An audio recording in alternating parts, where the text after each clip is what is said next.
in the fortress map. Okay. Oh my god, dude.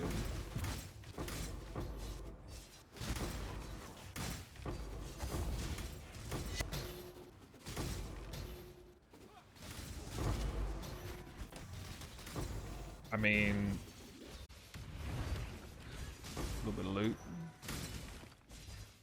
Yo, what's up everyone? It's Snoo. Today I'm bringing you a 100 maps farming session with Searing Exarch Altars. The classic Exarch Altar farming strat at League Start is a gold standard strategy. Everyone does it. Everyone plays along with this in unlocking their Atlas, map progression, getting those increased effect modifiers on maps, pack size, getting all that bubblegum currency, and yet not this time. We didn't have the Atlas, and so it was a sort of forgotten strategy by a lot of you, I would say, and I suspect almost nobody has taken up the task of taking this strategy to the distance with fully invested idols like that which you're going to see today.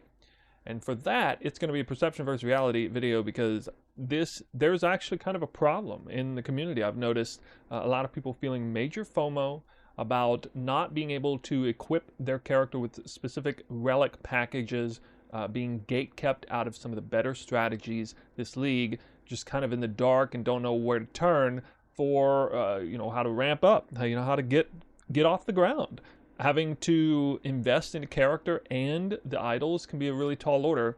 And now that the event's been extended, a lot of people really want to try to get back into it, but having some trouble with that. So this strategy is uniquely good for doing that. And it's almost coincidental that the Exarch Altar farming strat, which is normally great for jump starting a League Start currency earning process, happens to be great for that this time as well, but maybe for a slightly different reason. So what is the target of the strategy? It so happens that this particular strat is not targeting one specific thing, but a lot of different things. And most people already know the bubblegum currency is a big part of that. So look forward to getting an absolute metric ton of Chaos Orb, Gem Cutter Prism, the eldritch embers especially, which are, again, worth a lot, even still. It's also really good for divination cards, even though it's not consistent currency. A lot of great jackpot cards, apothecary card, headhunter, corrupt, uncorrupt, even some other things drop. And while they are exceedingly rare, if you do enough of these maps, you will eventually hit a crazy jackpot. Back to a slightly more consistent target would be scarabs. So there's a lot of great scarab options with Searing Exarch options. Tends to be better than Eater of Worlds for that as well. And so that's going to be ambush, most notably anarchy, miscellaneous influence, domination, divination, a lot of great scarabs that spawn from the eldritch altars too. And you're going to see I'm actually slightly more invested in scarabs than usual, as a matter of fact.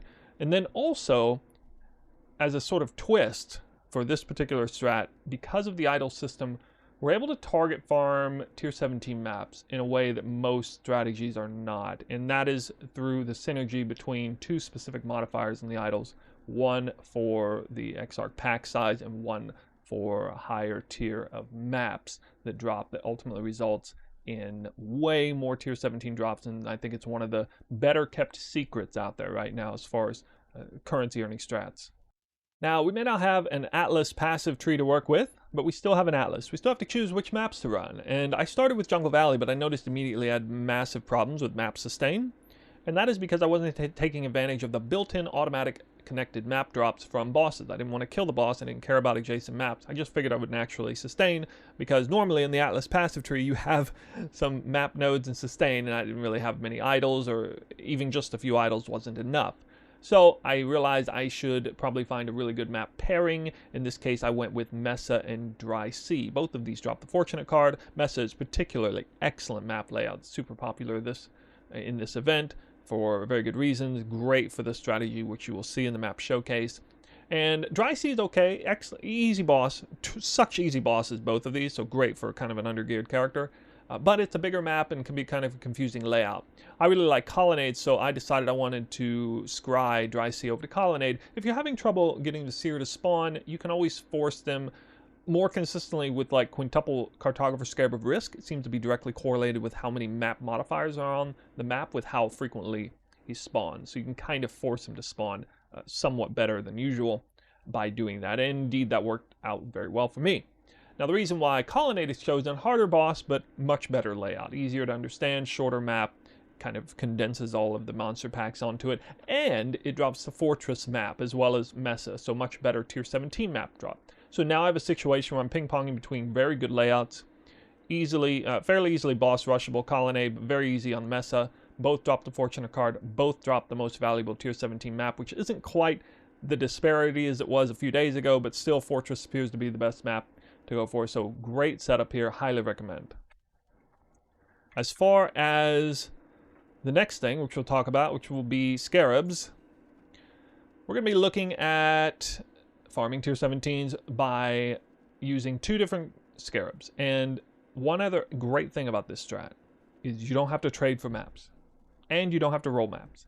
This is going to be a self-sustaining, slightly over-sustaining tier 16 8-mod corrupted map farm, as well as clean tier 17 map farm. So when you use Cartographer Scarab of Corruption, you still drop clean tier 17s when it procs up and gives you tier 17, but then I'll keep getting fed back in Mesa maps and Colonnade maps, either one, and that's just going to work out really, really good. This is a particular strat I did a few leagues ago. I don't know if I actually advertised it technically, but it was basically a hybridized farm. I was target farming tier 17s and self-sustaining just for the convenience, sheer convenience of it, really. As long as the Cartographer Scarab of Corruption doesn't get out of hand in price, it's good, and it's definitely cheap enough to warrant. Now, the other 3 scarabs are devoted to increasing the number of monsters on the map, and most notably Searing Exarch pack size, which will be influencing Scarab of Hordes and Scarab of Monstrous Lineage. If it spawns magic, that's 80% increased pack size right there. The Scarab of Elder is kind of maybe the most contentious pick here. There may be some other options you could do, but I really like this one even better than Cartographer Multitude. I really like what it does. Just slams huge number of monsters. The unique monster portal drops scarabs and maps kind of often as well. Really like Elder in conjunction with the Scarab of Horde. That is double dipping on influencing Scarab of Hordes for 2 separate influences. Really powerful combo there. And we'll need 300 Chaos Orbs to cover the cost of Domination on map device. Domination is chosen because it is the single best way to slam extra influence packs onto the map. For whatever reason, Ritual and Domination shrines will force spawn additional Eldritch minions packs, and that's a huge deal. Any extra minions we can get is a really big deal. And then every map we'll run will be 8-mod corrupted, and we'll probably only need 1 to begin with, because again, totally self-sustaining, over-sustaining. And then the maps we drop will be worth even more than normal because they'll be 8-mod corrupting. You sell them in bulk on TFT with regexes or clean or whatever, typically for 10, quite often for 10 chaos and above in mass bulk quantity. And then, you know, like I already have like tons of them here. I'm going to have to get rid of, especially after finishing this farm. Now let's talk about the most important part here, the new part, the idle system. So this replaces the Atlas passive system. And as you can see, I have nothing in here. Now there's a reason for that, because I want to really drive home the point that you don't have to start with a predetermined idle package that costs you many, many divines that you can't afford. No, you can start with absolutely nothing. I did. I actually started with Smuggler Stash farming and Searing Exarch kind of hybridized farm, but trust me, this is a bit better, especially now. And so you have nothing to work for, but you can still pick the Searing Exarch influence, and you're unlocking your Atlas, and then you can just use the quantity of items found in this area, free, and no scarabs, okay? And you're just alking going, and it's basically nothing investment, no investment whatsoever. At some point, you're going to want to start purchasing minor idols with the modifier for influence by the Searing Exarch in your maps have 6% increased pack size. You want those monster packs to have increased pack size. And this is a very cheap modifier by itself. And you can abuse this by recombinating a bunch of them into making some great combos. Like I have Beyond on here, which I care about Beyond. I want at least 100% chance to spawn Beyond because that's extra currency. I also have additional Scarabs, which actually isn't that valuable for this strat. It doesn't really synergize greatly, but you know, it is something, and Explosive Radius is useless. So, I mean, this isn't the best idol in the world, but you're going to put a bunch of these in, and that is going to give you a really high amount of Exarch pack size. And guys, this number goes up to almost 200% if you go all in. There's a world where that's maybe even better than what I'm showing you today, just going literally all in on Searing Exarch pack size. I kind of wonder. I didn't technically explore that, but I'll explain what I ended up doing. Let me talk about some of the unique idols that we have here. Now, the mandatory one will be Wrath of the Cosmos. Preferably well-rolled, but you're obviously going to need this one because this is essentially the very powerful keystone from the Atlas passive there. Singular Focus is also good. Gets in the way of tier 17 map drops a little bit, but still very, very good. And I feel like it didn't matter. Like, I really want those Mesa maps because that's a high demand 8 mod corrupted map. So that's working out well for me. I kind of forgot to mention real quick that I've favorited all Mesa and then 2 Colonnade. I feel like 1 or 2 especially, for the off connected map that I don't care as much about, it works out well. Like, it quite often drops off the boss. And, you know, anywhere else for that matter. And then I also have Smash and Grab. This is a very optional pick, not necessary for the strat, but I really like the incubators that come from the War Hordes, and it helps get me even more currency, random divines that drop sometimes, and just splinters and raw loot. And then the Legion's really good. And if you have a super fast character, you don't even need increased duration of Legion. You can totally unlock the whole thing in like blink of an eye. And this is a pretty well decked out character. Nothing crazy, no Headhunter, no Mirror Tier gear on right now, but it is a very fast character, which you'll get to see in action soon. But yeah, very much recommend the Legion one if you have a good character already. Now, this is how you're kind of going to start things off, right? Like I mentioned, just some of these unique idols and then the pack size. Eventually, you're going to want to combine it with a couple of other very powerful things like, you know, Beyond and maybe Delirium Chance. You're really going to want Ritual Chance, okay, guys? You really want to have a 100% chance to spawn 3 or 4 rituals, because that's going to add a lot of packs. Additional chance to spawn Shrine is nice too. And Legion. If you're going to use this idol, you also want Legion. Other things not so important like Abyss, Breach stuff, you don't need everything on the map, but some of those are really good, depending on how good your character is. Then we also have another modifier on here. Tier 1 to 15 maps found have a percentage chance, 5 to 10, to become 1 tier higher. There are some notables on the Atlas passive tree that give you this, but not nearly as much as you can get. We can get a full 100%. And I think if we scroll down here enough, you will see that on the list, I actually have tier 1 to 15 maps are 1 tier higher.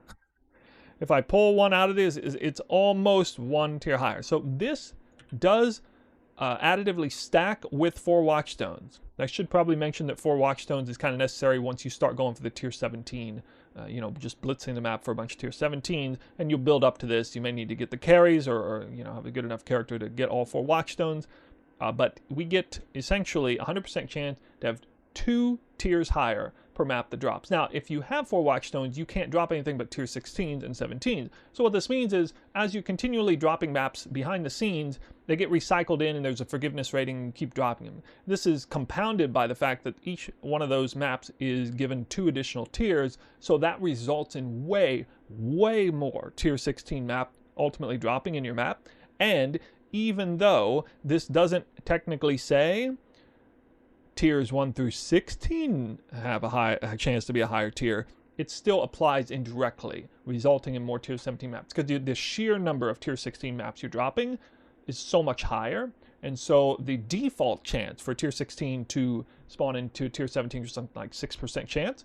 That just happens more frequently, and for that reason, the thing that's probably going to blow everyone's mind is probably the top line in the currency that I make for this whole strat is going to be fortress maps of all things.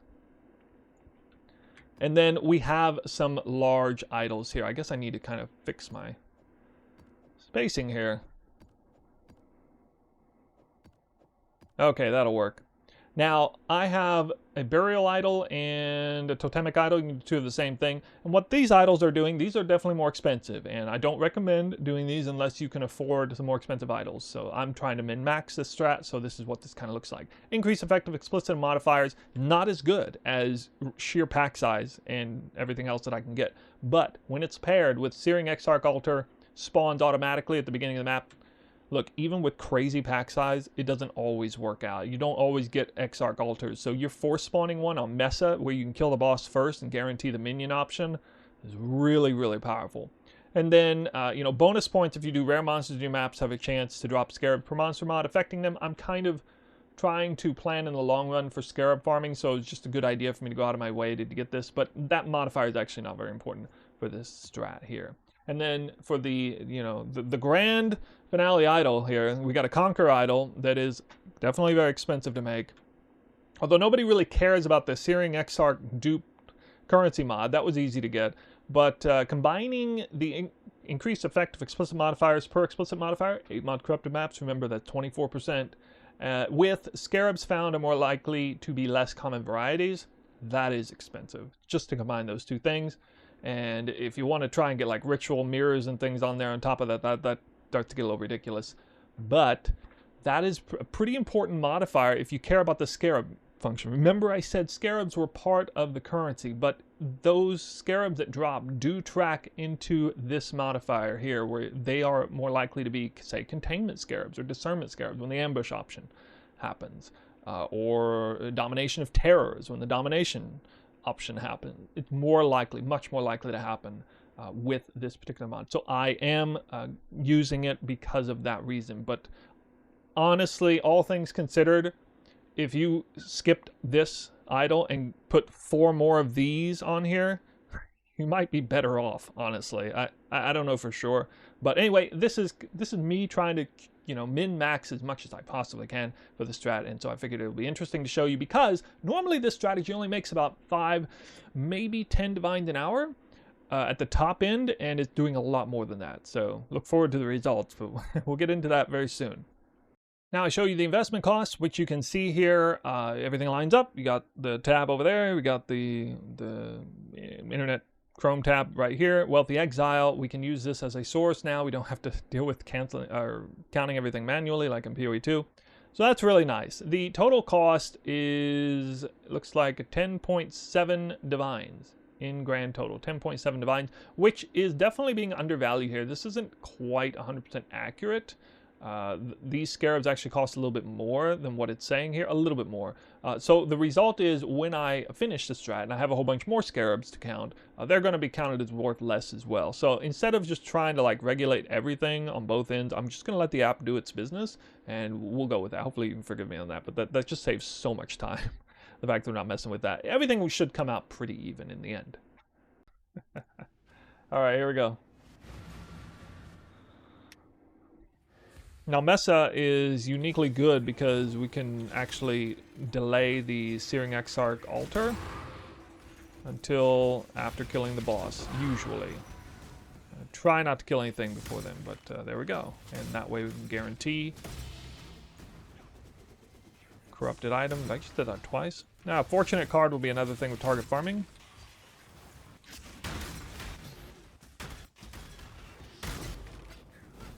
Goodness, Gloom Shrine, overkill.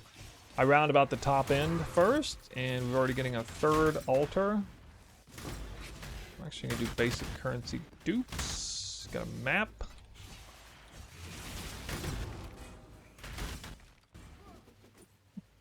I'd make sure I already did this farm, so I'll go ahead and tell you now. In the first 100 map set that I did, we got about 23 divines per hour. Yeah, unique jewelry is the big one that can drop the apothecary. 23 divines per hour. It was about 6 hours to do the whole thing. I think I'm actually faster now, though. And 1.4 divines earned per map. I think the strat in general is a little less lucrative, but, you know, my idols are also better. I'm faster. And so that should kind of even out, I guess. And then I didn't get particularly lucky on that session. I didn't drop any crazy cards. The best card I dropped was Love Through Ice, which was worth almost 2 divines. It's pretty bad for 100 maps of this strat with this. The amount of altars respawning is kind of bad.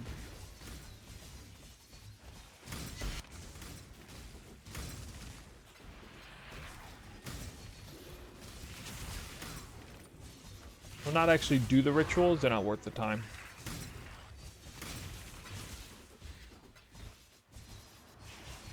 They're just there to spawn the monsters near them.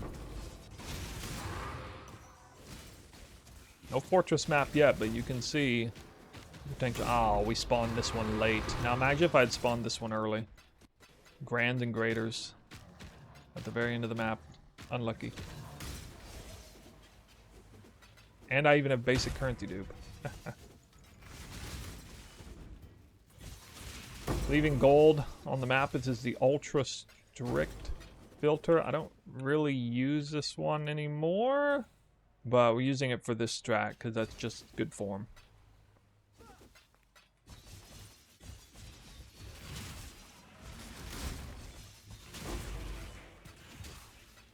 Even with that crazy late altar, I still dropped a bunch of these. Isn't there a delirium boss over here? Wow. Can actually drop quadrupled with the idol that I have.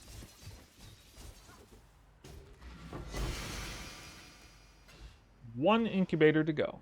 So that is a map showcase. The rest of this is going to be highlights. And, I mean, it's probably not going to be anything too insane outside of divination card drops. But a lot of consistent stuff.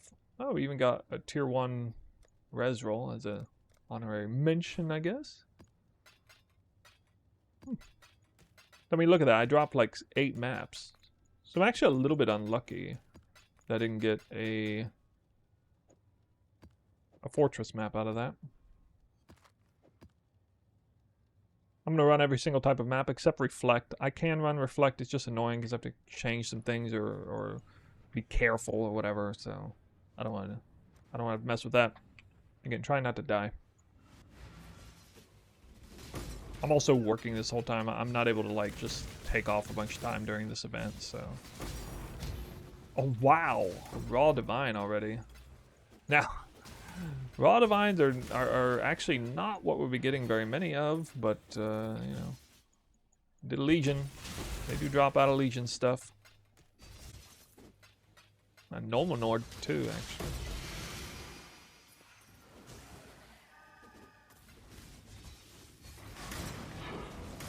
How much have I invested in the build? I'm not exactly sure. Probably around 150. Probably around 150 div.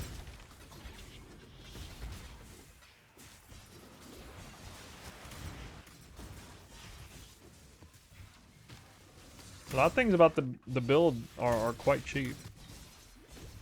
Crafts are all pretty cheap. The weapon's super cheap compared to like what. All right, we got a fortress map.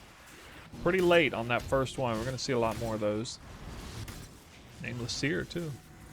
I could scry this over right now to Jungle Valley, but nope. Fortress maps.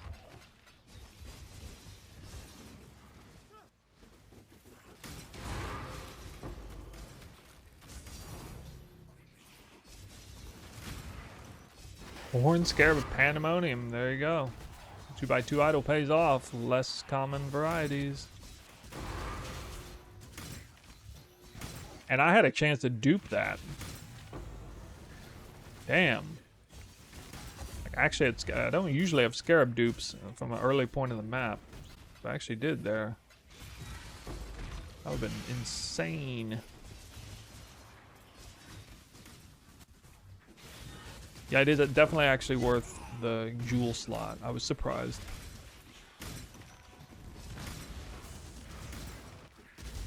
Oh, we got ambush scarabs. All right, let's get it. Like, imagine if I didn't kill the boss first and then it spawned ambush scarab drops off the boss. How devastating that would be. That was a 3% roll too.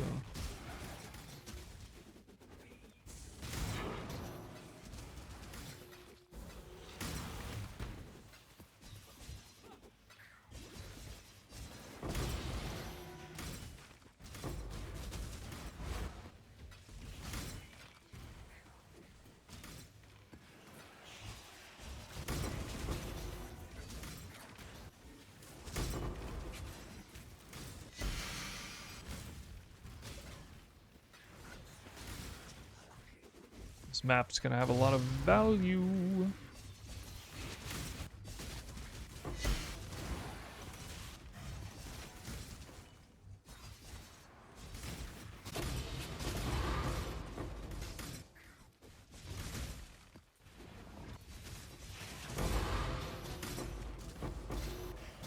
And the fortress map. Okay. Oh my god, dude.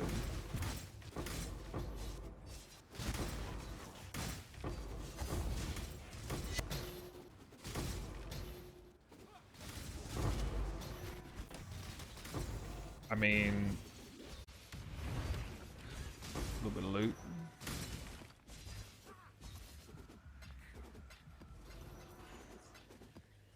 Currency dupe, please. This is a good map, actually.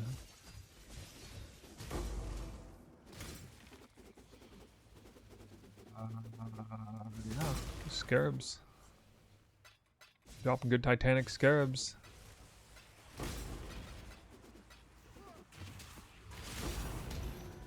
Raw divine. Jesus, man. That's not even supposed to drop. I got some crazy. Dude, I got like 12 altars on this map. The map's still not even done. Everything under the sun. Annulment orb altar. Oh. Wow, that's really bad, this league. Twice as rare as the divine orb altar. Damn.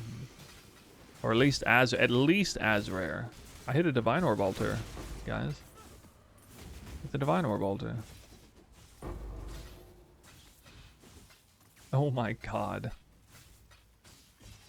Feels bad.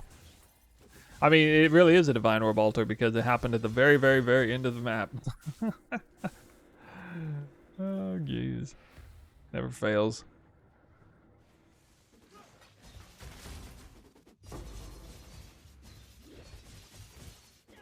Too much loot.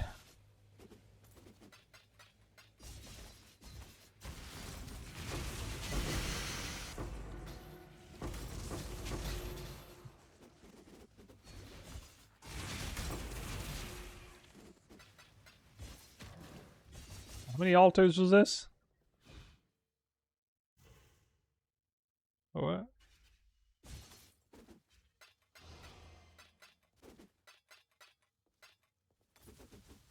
Yeah, dude. What in the world? If only I'd had grand. How much is that currency dupe chance? Just 26.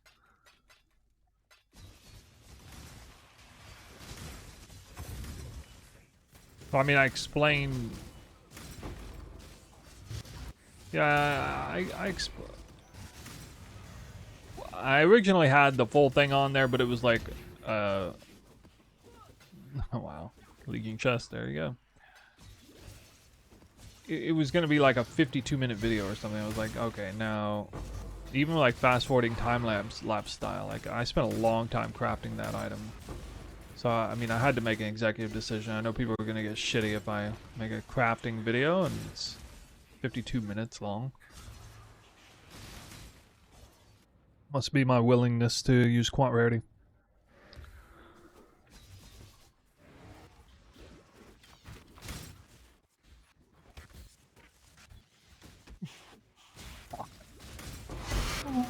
Balls of steel, man. What I do not to spawn the altar. For grand eldritch. That's why. That's why I risk it all. Oh man. Oh, what? Corrupted item in chaos. Oh, okay, the basic currency dupe roll is low. Man, that was a hard decision right there. Because I want a basic currency dupe on grands, obviously, but that's so good on the player side. That's interesting. I don't usually have to look at the roll ranges to make the decision.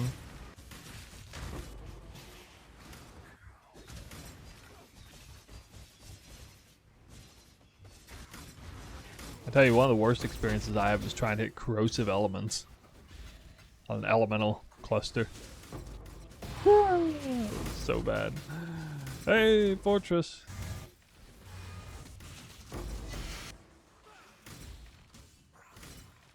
Yeah, I definitely want currency dupes here.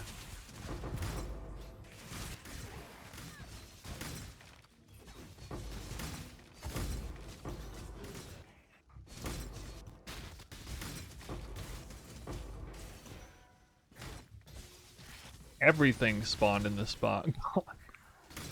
What?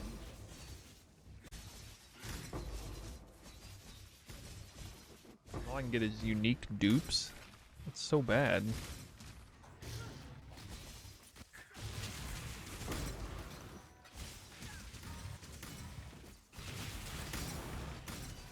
Containment scarab. What? What? Oh man, he's a freaking pro. Look at that. Getting all of that legion. I'll tell you, that was not easy. I like how it spawned the wrong way, so I didn't even need to go into the boss room. It was just a bunch of garbage trash legion mobs in there. I make less money now.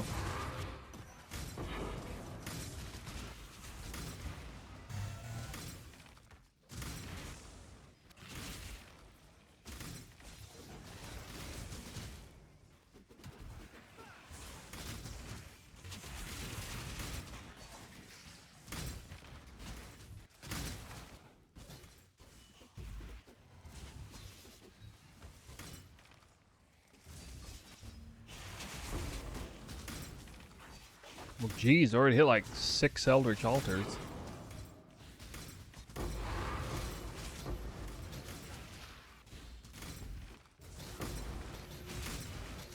Okay, dude.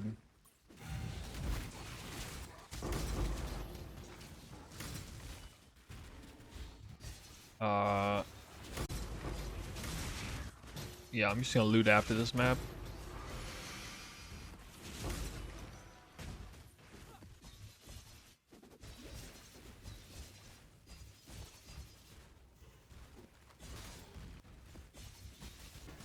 Duped fortress map. We did it.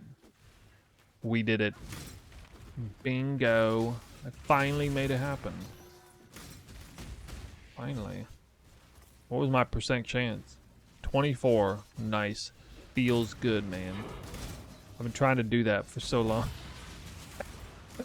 Dude, how did I drop a second? What? Isn't that like less than a 1% chance to drop a 3rd fortress map? Yo, that's maybe that only counts like for diminished returns. If you dupe one, it only counts against one against you. I don't know. Stop go action of lightning strike is it has a literal delay component into it. I just showed it to you right there. I mean, you should be able to see it plainly with your eyes. If you can't, then try it. See what it feels like.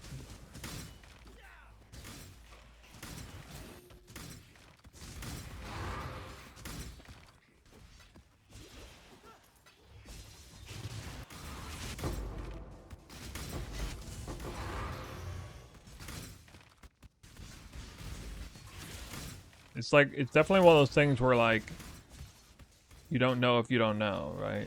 You don't even really realize it, that you're... Oh, Awakening Scarab, nice. Although actually that Scarab's not really worth that much this event. Like, so when I'm running a map, I'm constantly attacking and moving.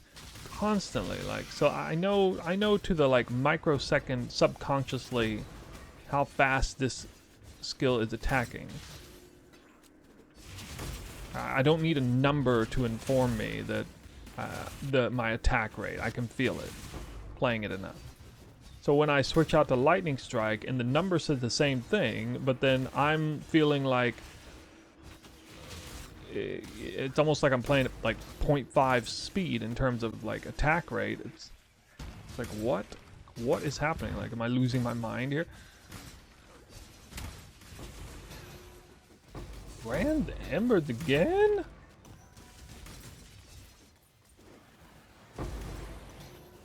Yeah. 6%? Odd. That's 2 good rolls. Lightning strike with this amulet. Yeah, it works fine. I tested it a little bit before the league started, and I thought it was... I was expecting it to have problems, but it seemed to be fine. Right. All right. That's it. The show is over. We got a lot of idols and maps, and a lot of bubble gum. Everything's in here. Dump tabs A, B, and C. So we'll go over it in a moment, and we'll do some gambling. I'll give my thoughts on the farm. And I have a little extra thoughts because I actually already did this farm. You heard me mention, I think, in the highlights or the map showcase. Yeah, this farm actually already happened, and then the VOD got deleted, so we had to do it again. Anyway, here is everything in the Wealthy Exile tab.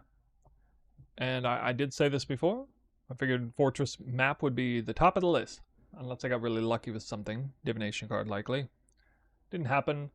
By the way, the spread up top is up here. We can see currency is at the top, followed by maps. Maps pretty high on the list. Fragments, scarabs, and then look at that, divination cards. Major letdown on this farming session.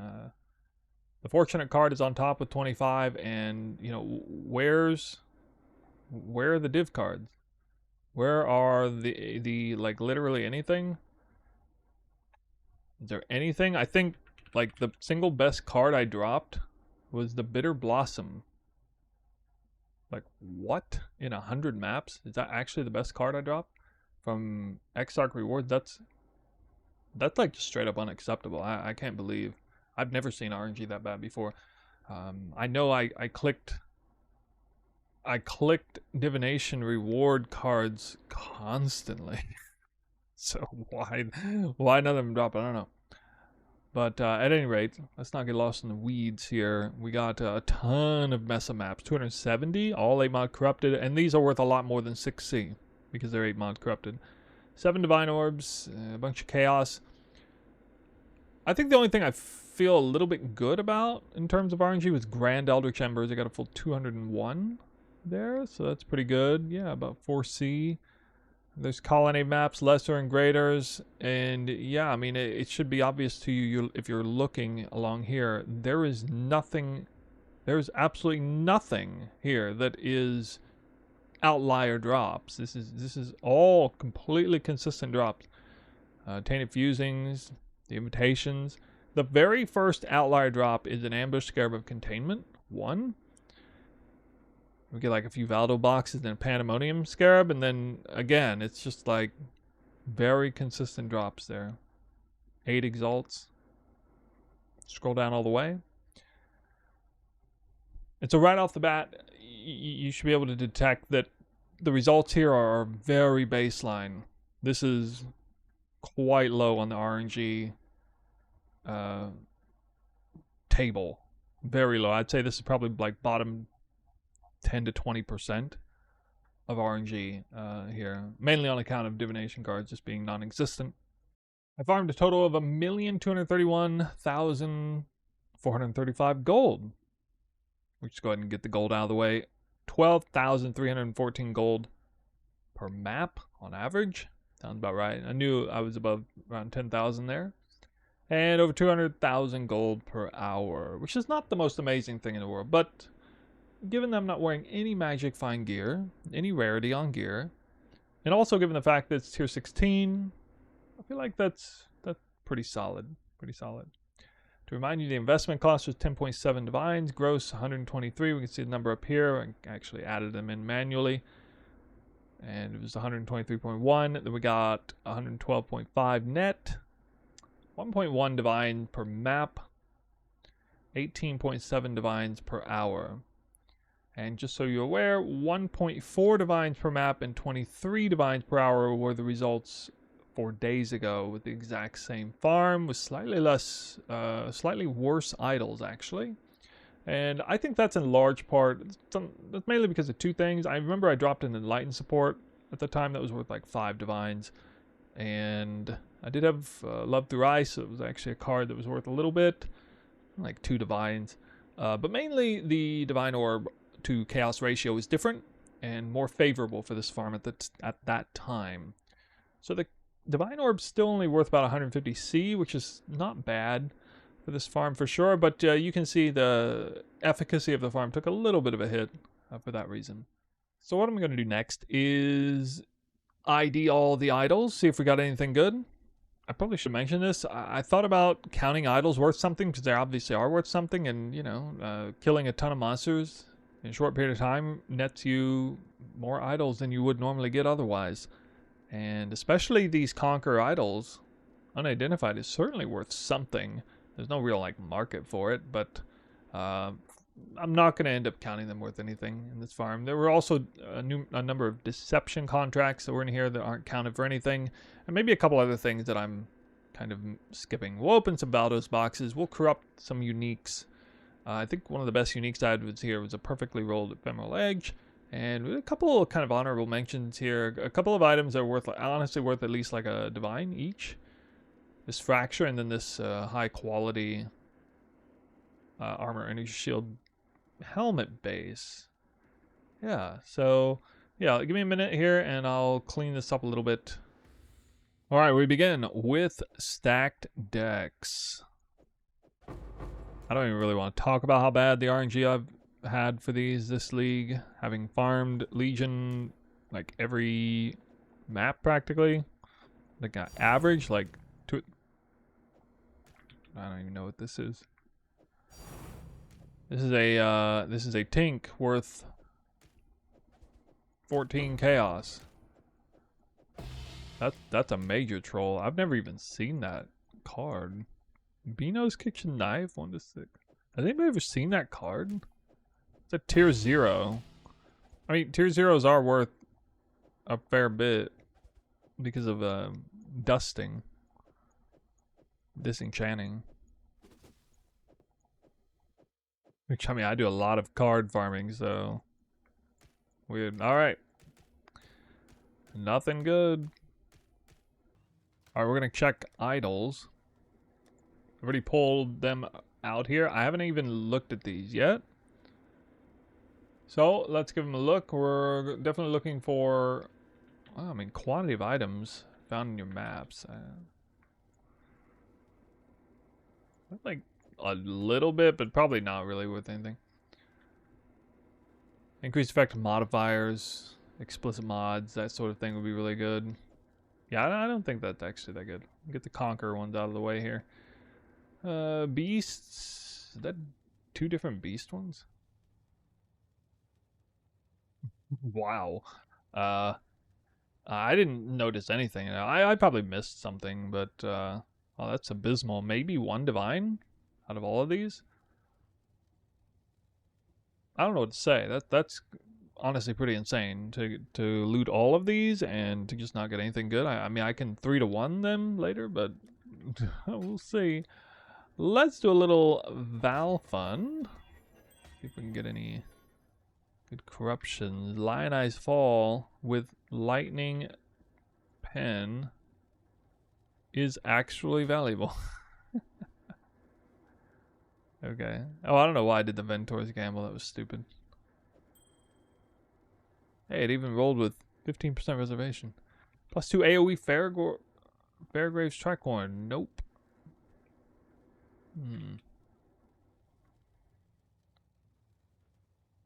Alright, you notice I did not corrupt Ephemeral Edge.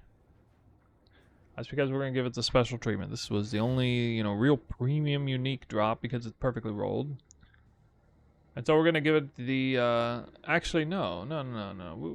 We'll go all the way with this. We'll go all the way.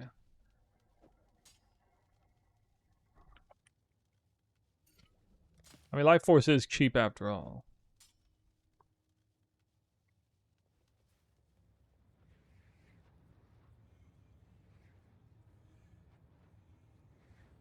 All right.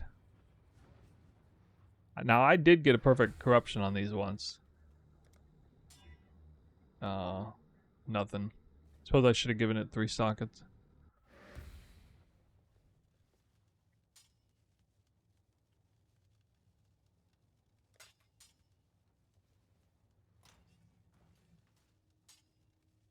Alright, well.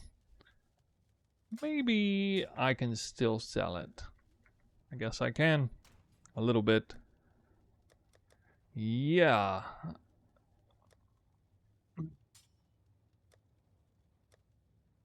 That was a little tough to swallow. As far as RNG is concerned, I don't really care if the gambling section's good or not. I mean, that doesn't really speak to the efficacy of a farm.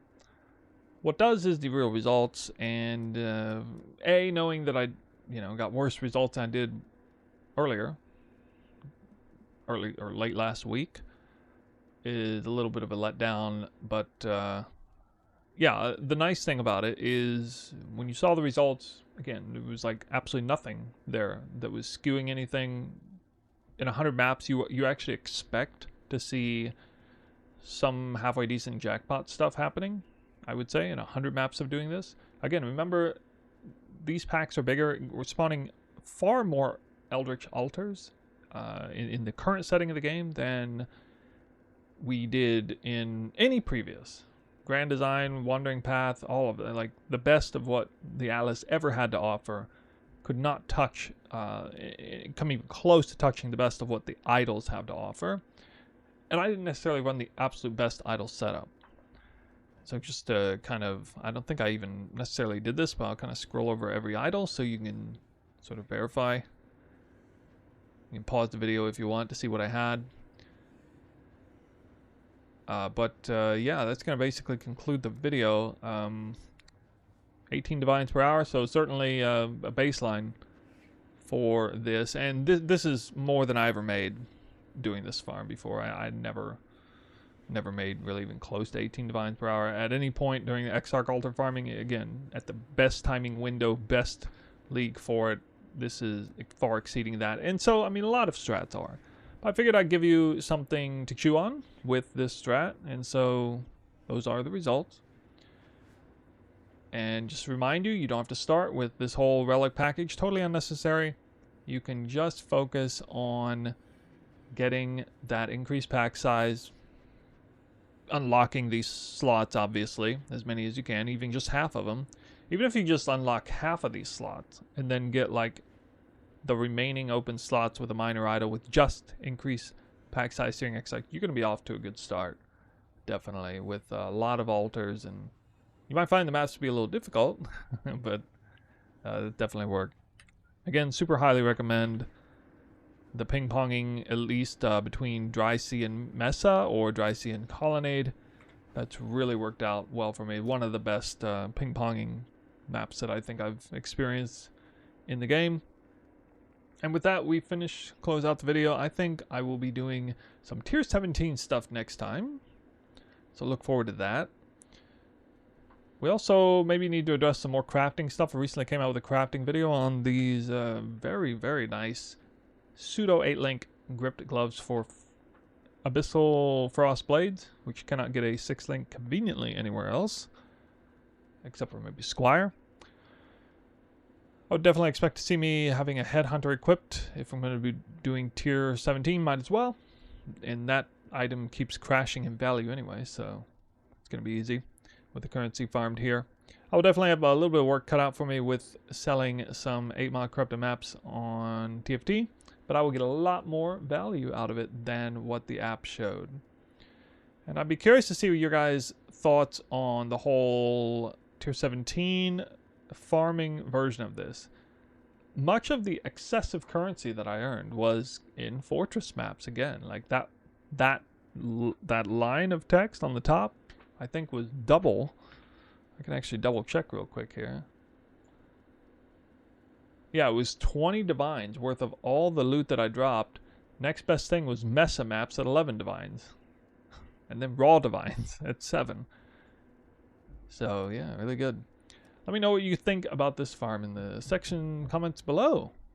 Yeah, and are you looking forward to going back to the roots of Exarch altars, getting the most altars you've ever seen in a single map, and potentially killing yourself a few times like I did, as I did not successfully level to 99. I died a few too many times, going a little crazy with too many negative altar effects. The delirium ritual, even on this character, was a bit too much. But I think I will probably continue doing this strat a little bit off stream until I get to level 99. Then we'll move on to tier 17. I don't want to lose all that progress yet. And I really don't want to get XP carry for now. Not in this game. Not in this environment. Might as well do it yourself. That's it for me. Thank you guys for watching. I'll see you in the next video.